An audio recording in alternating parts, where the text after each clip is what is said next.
I'm Tom Baker, this is Chasing Cars, and it's time for the refreshed Tesla Model Y to face its hardest test yet here in Australia. While there have been a bevy of cheap Chinese EVs that undercut the Tesla on price, all of them require Australian buyers to take a leap of faith on a manufacturer that might not stick around. The belated arrival of the Volkswagen ID.4 in this country represents a different situation. The pricing of these two vehicles is very similar, and the ID.4 hails from a well-known brand, and there are many happy Tiguan, Golf and Passat owners for whom the ID.4 would be a natural consideration. But the refreshed Tesla arrives at this fight with a number of theoretical advantages. It is marginally cheaper, it's larger, it's packaged a little bit better with things like a frunk, it's significantly more aerodynamically efficient, and its efficiency claim on the road is superior. However, the Volkswagen has a number of cards up its sleeve too, with a significantly larger battery, significantly more on-paper range, superior adaptively damped suspension and progressive steering, and a more familiar cabin.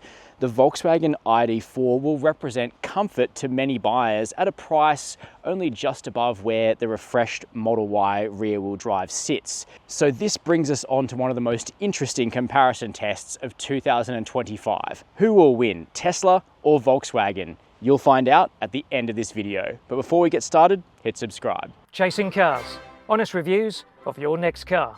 Brought to you by Budget Direct. Stylistically, the conclusion I come to is that the ID.4 is quite a lot less polarizing out on the road than the Tesla, particularly now in 2025. And while this design debuted 4 years ago in Europe, it's relatively classically well proportioned, and the Volkswagen doesn't look too dated. Particularly fetching in this color with the exterior styling package, which gives you some silver and black highlights as well.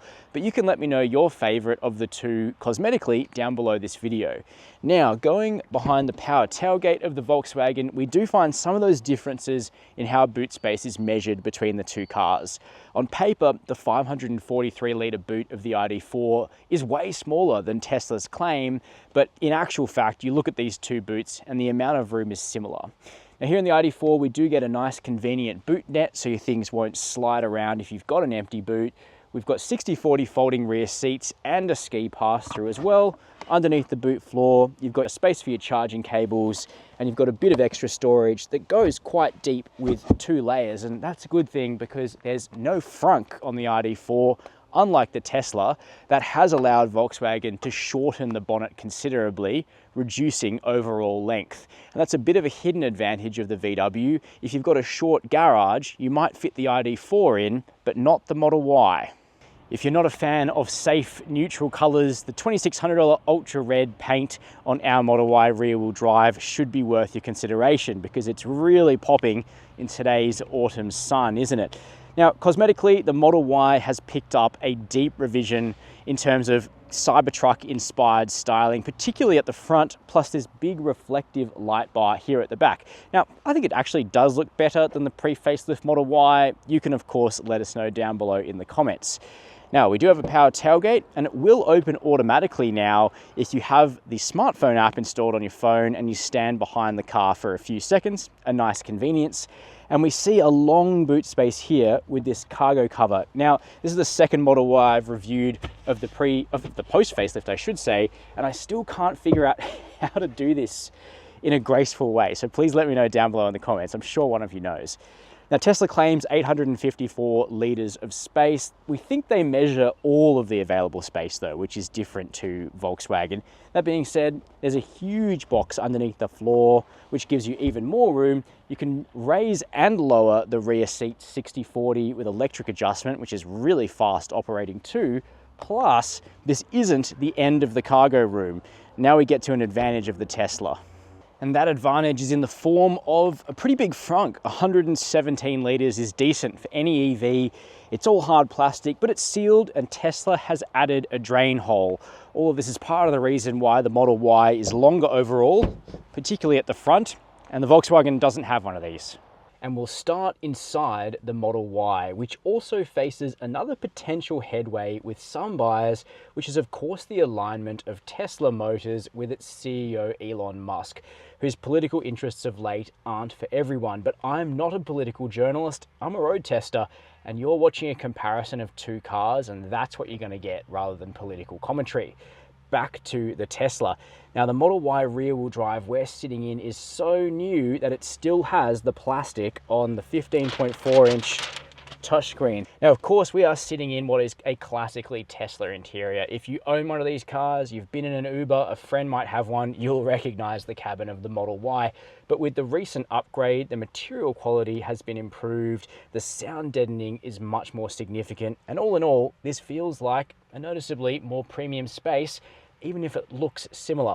That starts with seats, where Tesla has basically copied out of a Volkswagen or a BMW playbook. The old cushy lazy boy chairs are gone, replaced with these firmer and more supportive heated and cooled and 12-way power adjustable units, available in either black as standard, or for $1,500 a white interior can be optioned. Now, everything in here is leather free, but the seat cooling does mean the vinyl effect is ameliorated. You also have an artificial leather steering wheel, which is a little thinner in the rim than before and has some key controls on the spokes too, with real physical buttons, which is quite nice. But they're the only buttons you're going to get apart from the seat control ones, because everything else is controlled through the huge canvas up here, which is a little bit brighter and larger than before. But Tesla regularly updates its operating system, and it's now more intuitive than it used to be. However, some people won't love the lack of CarPlay, Android Auto, or common apps like Waze, but you do have things like Spotify, Netflix, Apple Music, and podcasts, so most things can be tuned into the car. While another key advantage is the Tesla app, which not only allows remote climate control, locking and unlocking, finding the vehicle, and trip data, it's also the hub which is going to assist with things like over-the-air updates, which can also be downloaded direct to the vehicle. Now, we do sit under a glass roof with no sunshade. However, the facelift brought with it significant additional insulation to the glass. However, some people will still need to look to aftermarket suppliers to dim this in the hot Australian summer. Material quality has taken a huge upgrade from old Model Ys, with softer finishes around the cabin and an overall feeling of additional opulence to some of the surfacing that has never been present in a Model Y before. And given the reasonably attainable pricing of this rear-wheel drive model, you do feel like you're getting value in here, and comfort as well. What about the back seats? Let's check them out.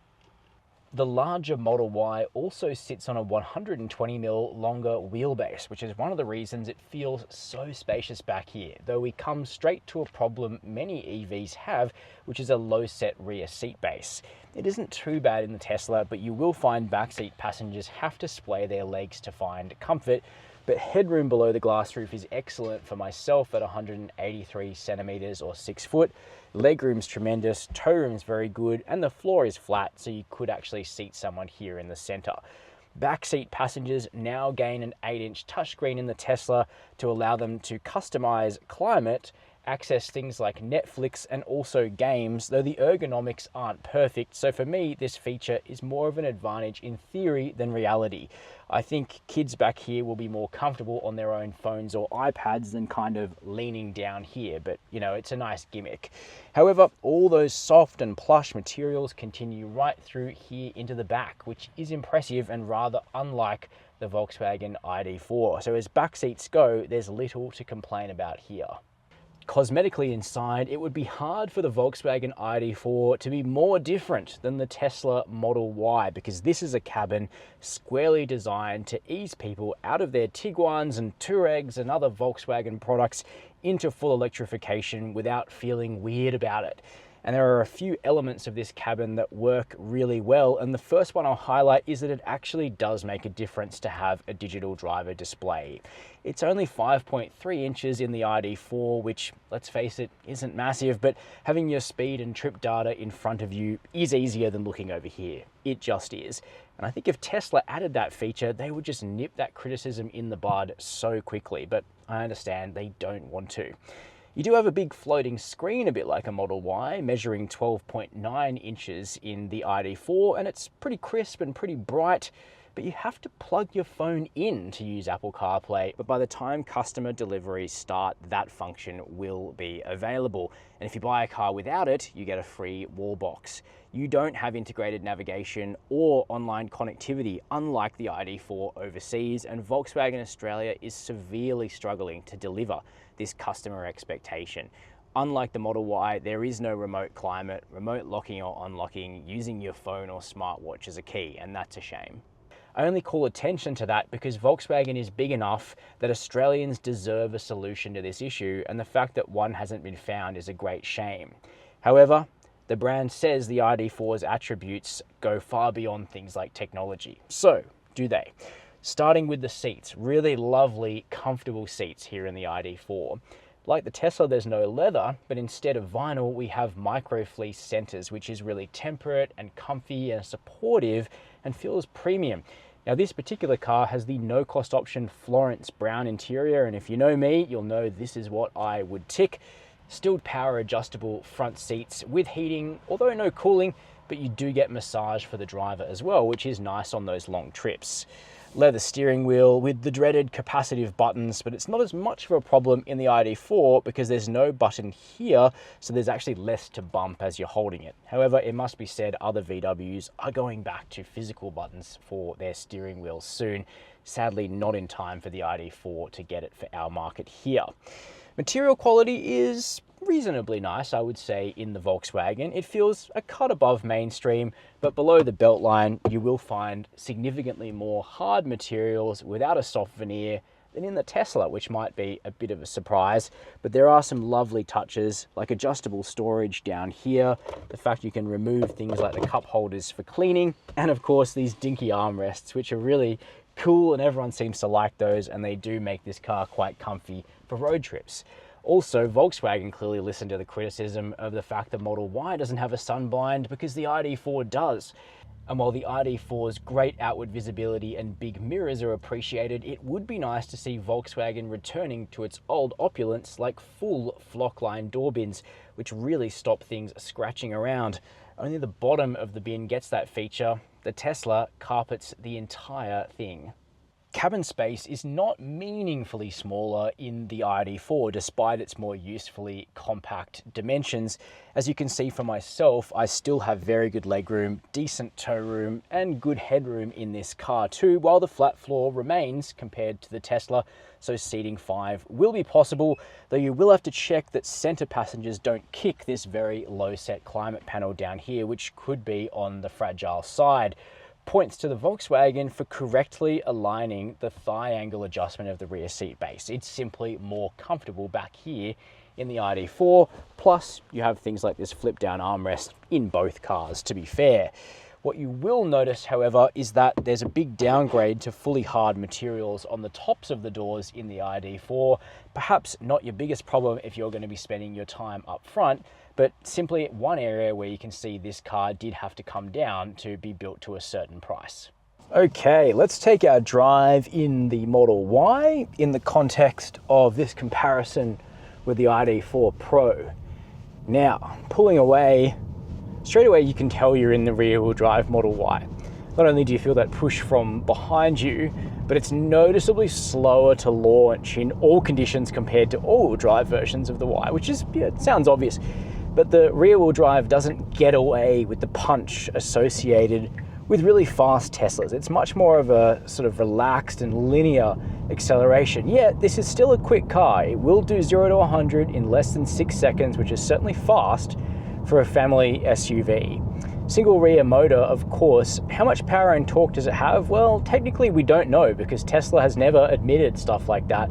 The way we find out is through things like government certifications. And we're pretty sure the rear-wheel drive has 220 kilowatts and 420 newton meters, but it also might have 255 kilowatts, which is what Tesla feeds into some Australian databases. So it's somewhere in that window, but 220 kind of makes sense because when you compare it to the weight of the car, which is just a skerrick over 2 tons, being around 10% lighter than the ID.4, its power to weight ratio feels correct with 220. If you've seen my review of the Model Y upgrade on the Chasing Cars channel, you'll already know that I rate the upgrades to the way this vehicle gets down the road. The old Model Y was quite harsh in terms of its ride quality.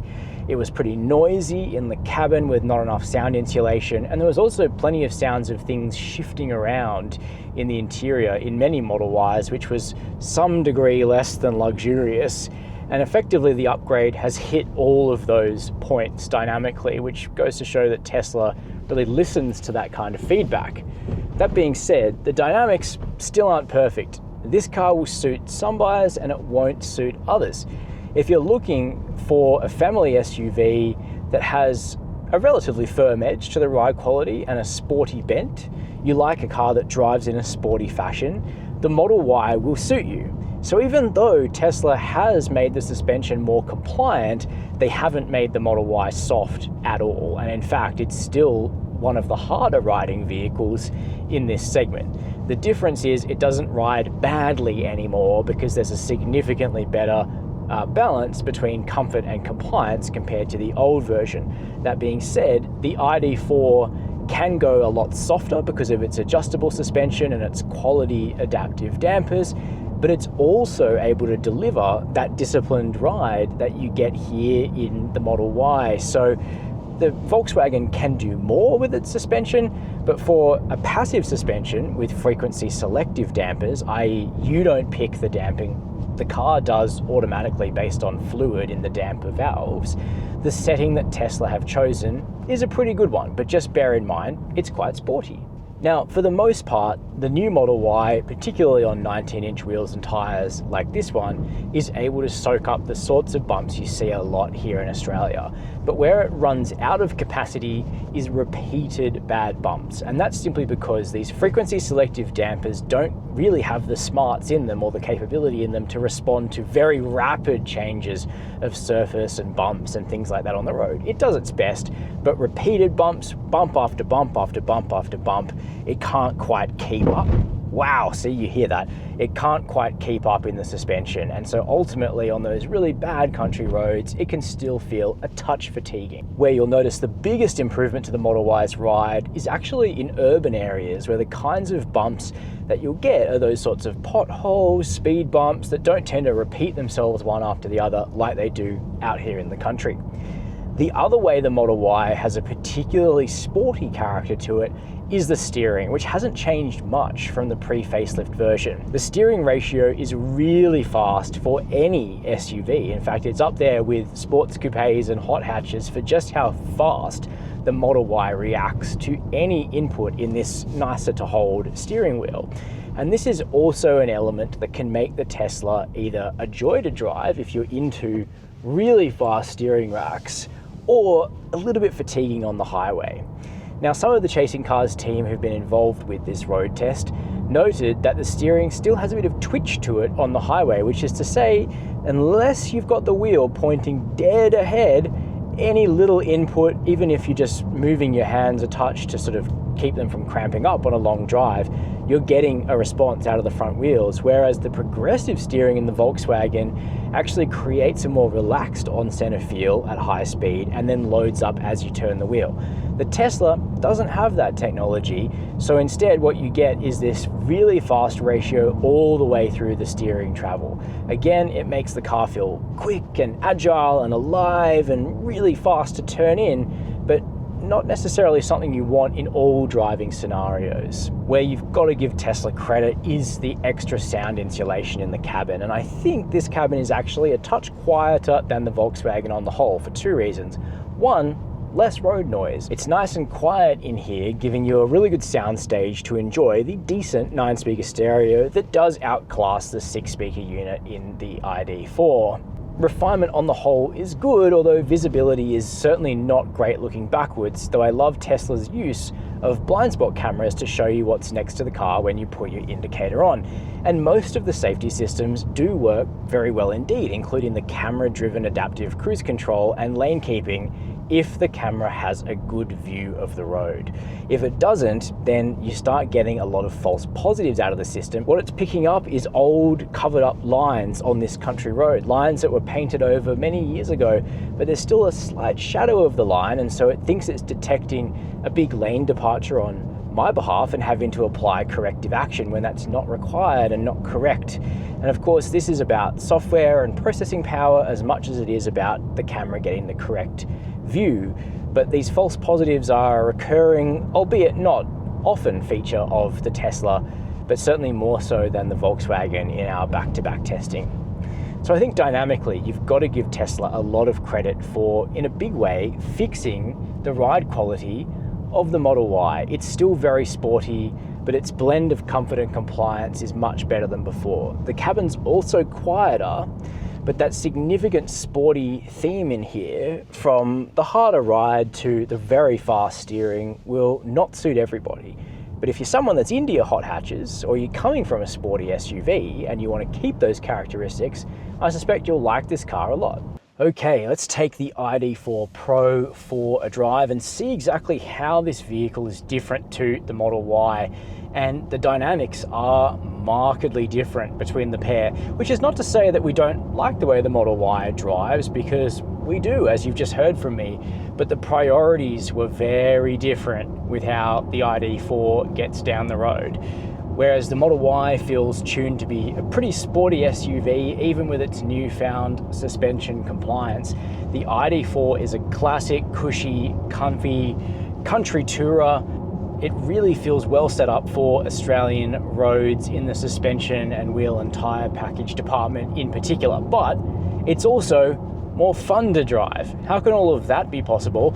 Well, first of all, let's start with the powertrain. Single rear motor, a bit like the Tesla.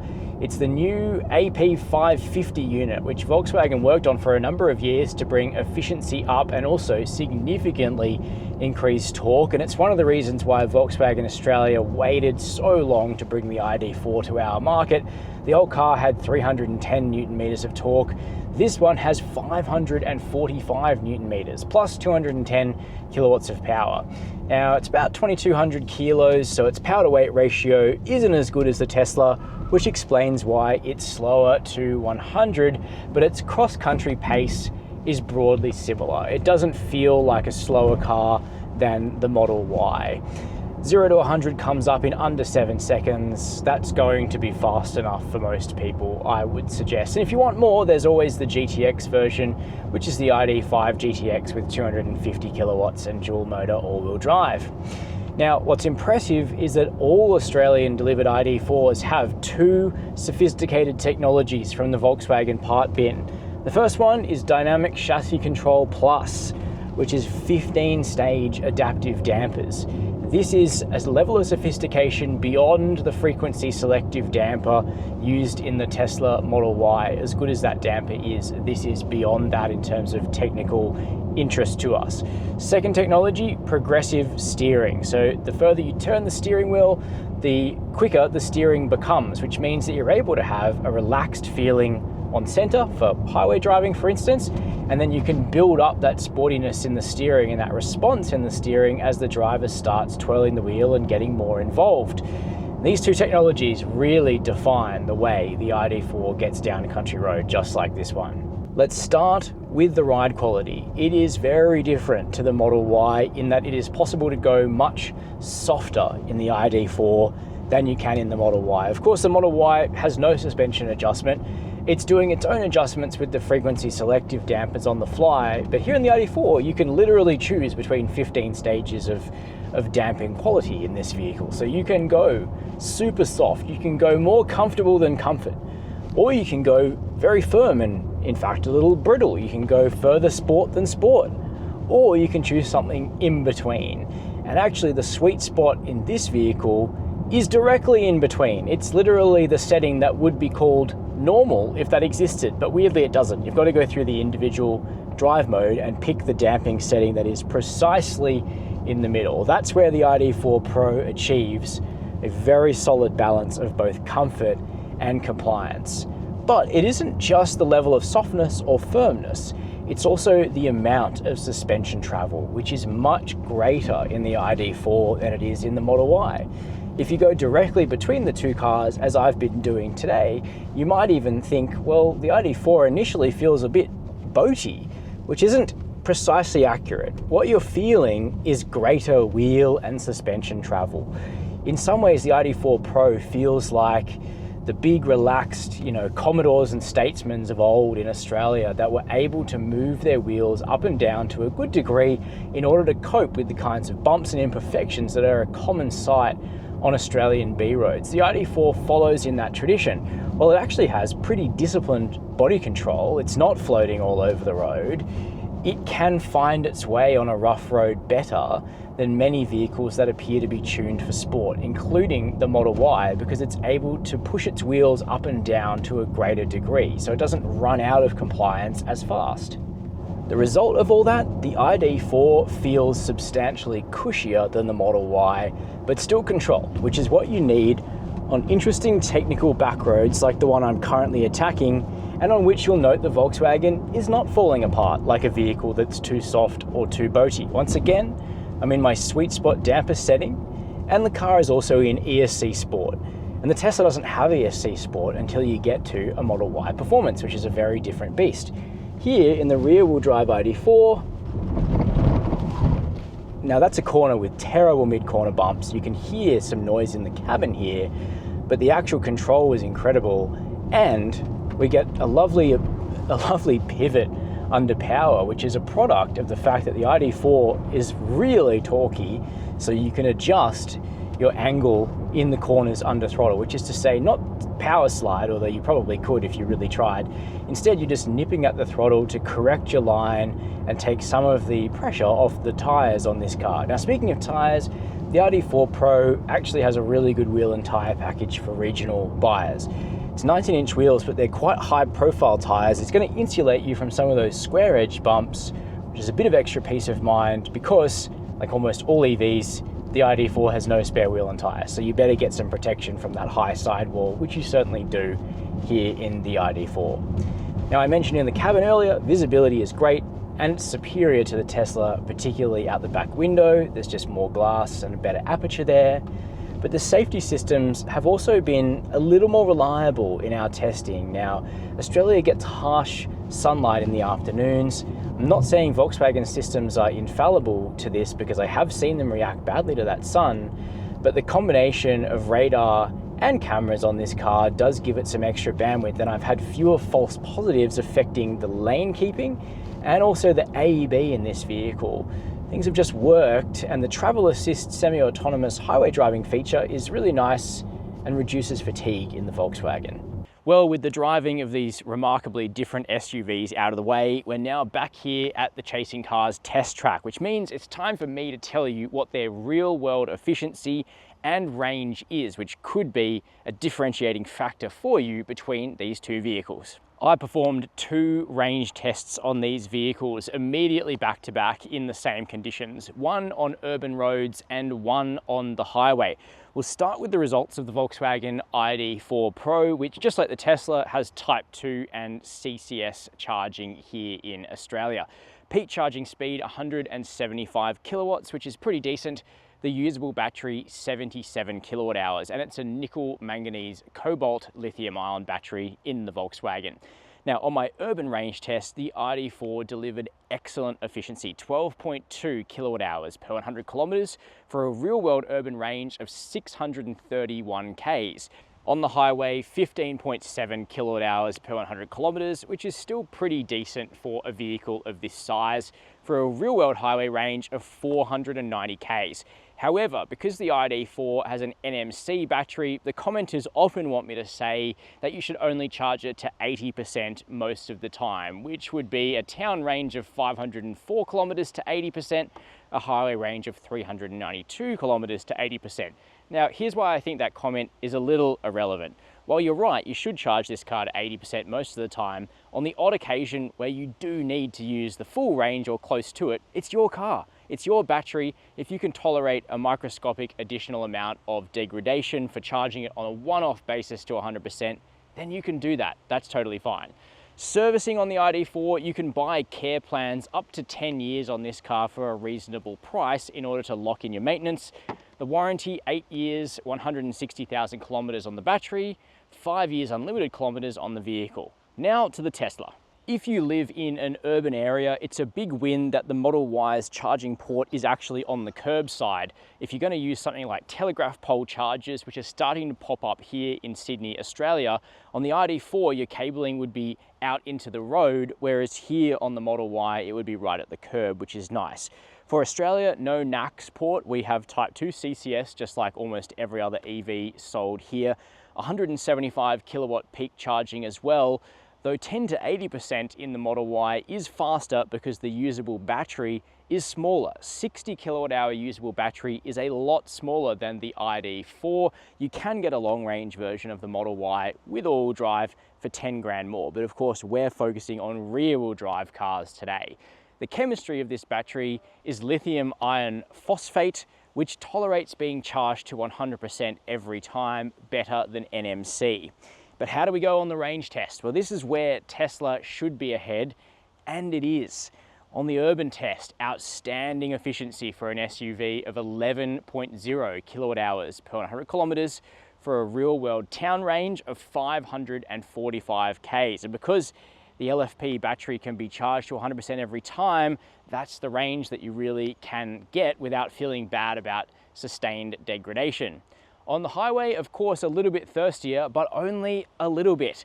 Tesla's new rear motor in the Model Y is so efficient at high RPMs. We managed 12.3 kilowatt hours per 100 kilometers, which on the highway with a lot of 110 is amazing. In fact, the efficiency dividend is so good with the Model Y rear-wheel drive. Its real-world highway range is 487 kilometers. Just 3 kilometers short of the ID.4, despite having a much smaller battery, which means less raw materials coming out of the ground and less weight in the vehicle, which improves efficiency further, plus the driving dynamics, making it a virtuous circle. What a shame the warranty on the Model Y is 4 years, 80,000 kilometers, which is much shorter than the industry average now, though the battery warranty is 8 years, 160,000 kilometers for LFP versions. Servicing is condition-based, you can't buy it in advance. The app tells you when the car needs something. So that brings us to the need for a verdict in what I think is the hardest comparison test that I've judged in over a decade as a road tester. So what is the final verdict? It's the Model Y by a nose. For most Australians, it's the easier car to live with. It is hyper efficient. It still gives excellent range in town or on the highway. The apps and the technology and the connectivity meets customer expectations from a 2025 electric vehicle. And the pricing is also excellent. The Volkswagen takes second again by an inch. It is excellent to drive with great ride quality in particular, but it's a little heavier, it's a little slower.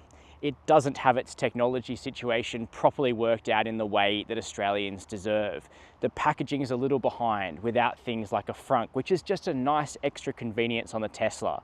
It can't access all of the country's most successful and reliable charging network. It takes a little longer to charge to 80% because the battery's bigger and the efficiency isn't quite as good, although it does still stand out for its efficiency compared to other marques. That's my decision, although I'd completely understand why you would choose one car or the other in this comparison, because we are talking about two vehicles that if they aren't at the top of their class, they're very close indeed. Keen to know your opinion? Please let me know down below this video in the comments. While you're there, hit subscribe and the notification bell. And as always, thank you for watching Chasing Cars.